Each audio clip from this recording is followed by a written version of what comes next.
शेतकरी देवाभाऊच्या ट्रॅक्टरवर खेपलो आहे. आपल्याला पाहुणचार आहे, जोपर्यंत कर्जमाफी होणार नाही तोपर्यंत सर्व जवायले देवाभाऊ कपडे करणार आहे. आणि लाडक्या बहिणीले उद्या घेऊन ये जा, त्याला 1500 रुपये प्लस साडी देणार आहे. आणि फाट्याले हाफ पॅन्ट नेसवणार आहे का काका?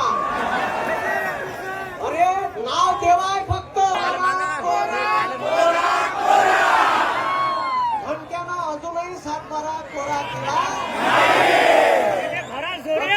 मोजरीले आंदोलन केलं होतं, आपला सोयाबीन कापूस पेराचाच होता. तेव्हा म्हणे एक कमिटी म्हणते तिचा अभ्यासच वाचाय असून बहीण 5300 रुपये सोयाबीन हमी भाव आहे. आणि आपल्याला भेटून राहिले 3.5 4 घंटूला हलवलं जाते.